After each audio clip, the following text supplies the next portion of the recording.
En los tiempos de la colonización y la conquista, desarrolladas en el siglo XIV y XV, los españoles llegaron a un territorio para ellos desconocido. Este territorio era las Islas Antillas, que en un principio fueron llamadas la Española. Los españoles creyeron que llegaron a un territorio que hacía parte de una región oriental asiática. Estos fueron en un principio acogidos por los indígenas porque ellos creían que eran enviados por dioses. Pero pronto se dieron cuenta que estos hombres eran movidos por la avaricia y deseos de riqueza sin límites. Desde ese instante, los indígenas intentaron oponerse y lucharon con todas sus fuerzas a su conquista, que duraría más de 60 años. De allí en adelante, América se convirtió en una región manchada por la esclavitud, la opresión, la mal repartición de las riquezas y del poder, y también de la hegemonía de clases que ha permitido el ascenso de los más ricos y el control de las masas. América, antes de la conquista, era un territorio conformado por culturas con diversas características y con una base organizacional ya constituida. Entre estas culturas se encuentra el imperio azteca, los incas y los quechuas, las cuales luego de la llegada de los españoles, en su gran mayoría, fueron borradas. Se comenzó entonces la implantación de una cultura europea a los indígenas y negros, desde sus costumbres occidentales, la práctica de una religión católica y de idiomas como el español, inglés y portugués, además de un sistema político opresor y hegemónico, donde el poder se concentra en unos cuantos. Esto se ha perpetuado a través de los años, y aunque en cada país se haya promulgado un grito de independencia que significa la desatadura del régimen impuesto por los europeos, aún seguimos ligados a otros sistemas que de alguna u otra forma nos oprimen. En este caso, el neoliberalismo, que con su apuesta a la producción técnica y mercantilización olvida la parte humana del sujeto y solo se preocupa por su crecimiento productivo. La educación, junto con la Iglesia, han sido los aparatos ideológicos de Estado que más han favorecido a la dominación de clases, a la transmisión de una ideología dominante y a la constitución de una cultura del silencio, en la cual se ha llevado al adiestramiento de un sujeto que sea más dócil, práctico y productivo para el trabajo. Un sujeto que no piense por sí mismo ni que se cuestione sobre lo que sucede a su alrededor. A partir de esto, Paulo Freire afirma que cuando las masas populares alcanzan un grado de organización que los acerca a romper con su silencio, las capas dominantes tratan por todos los medios posibles de detener violentamente este proceso. Esto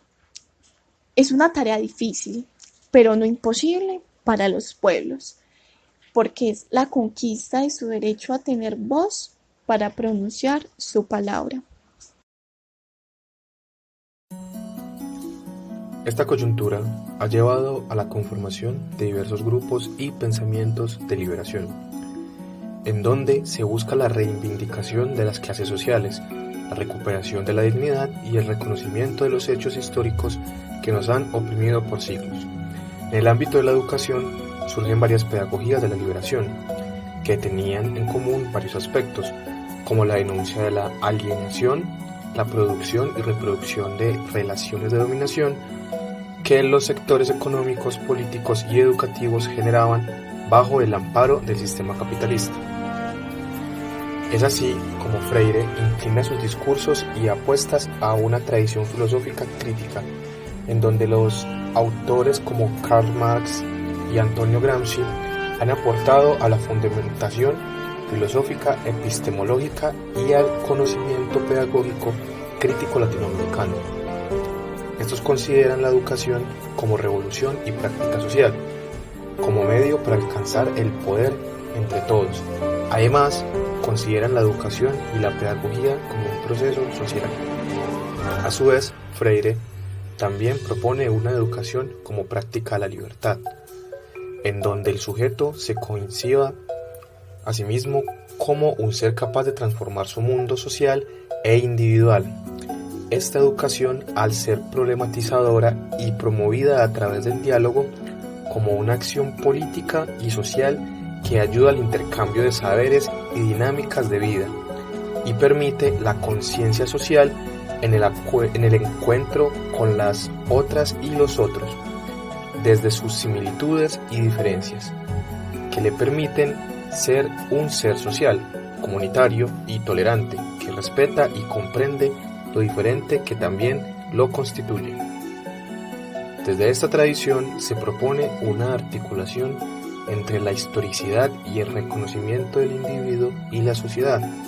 en donde el ser humano se reconozca como sujeto histórico, que le permita apoderarse de sí y rechace que se le tome como simple marioneta del sistema y de esta manera pueda tomar acciones para la transformación de su realidad social y sea protagonista del cambio histórico. En esta misma corriente de pensamiento pedagógico emancipador se encuentra el maestro Simón Rodríguez, que funda las bases de la educación popular a inicios del siglo XIX, a la que luego Freire contribuirá a su constitución como una educación del pueblo y para el pueblo en el siglo XX. Rodríguez considera que deben prepararse a todos los hombres sin ningún tipo de distinción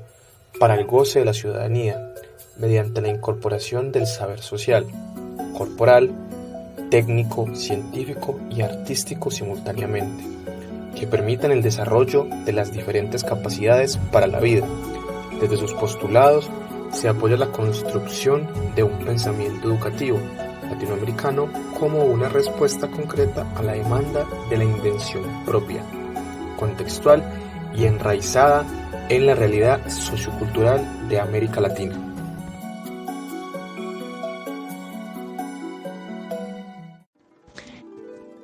Es necesario entonces que desde los diferentes planteamientos que generan las diferentes pedagogías latinoamericanas se haga una articulación de ideas que le brinden a la educación un enfoque más humano, ligado al tema social, político y cultural.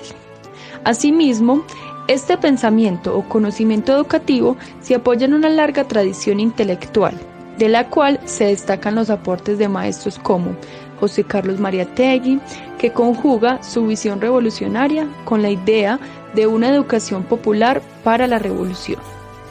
y Gabriela Mistral, quien desde su hacer como maestra rural y literata configura su accionar docente a partir de la unidad de la cultura y del patriotismo, para conocer de cerca la realidad en que se viven y la realidad latinoamericana. La didáctica latinoamericana le apuesta a que el sujeto, en su relación con el mundo, pueda autonarrarse, ser autor de sí y tejer sus propias historias desde su subjetividad. Desde esta perspectiva, la enseñanza y el aprendizaje se dan en relación con los otros y con el mundo, a través del conocimiento de la realidad, de la cultura y de la historia, para crear conciencia del mundo y al mismo tiempo conciencia de sí mismo. Estas pedagogías y didácticas latinoamericanas, entendidas como un tejido o un hilo social, van más allá de los espacios institucionalizados y tienen la tarea de nutrir al sujeto durante toda su vida. Brindan luces para concebir al sujeto latinoamericano como un constructor de sí mismo o como un artista de sí, que le permite a su vez historiar e historiarse a través del contacto con el mundo y con la cultura. Debemos reconocer que América Latina es un territorio megadiverso y con una inmensa riqueza cultural que nos hace ser muy diferentes a los países del primer mundo. Desde este reconocimiento se debe generar una distancia de las pedagogías y modelos amparados por sistemas tradicionales y neoliberales,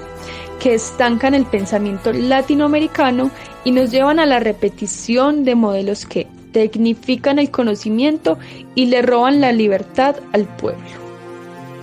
Se deben fortalecer las pedagogías propias de nuestro contexto, las cuales, al ser planteadas desde las vivencias propias de maestros que han luchado y abogado por los derechos de los marginados y por una educación más justa y digna, le dan otro enfoque a la educación latinoamericana.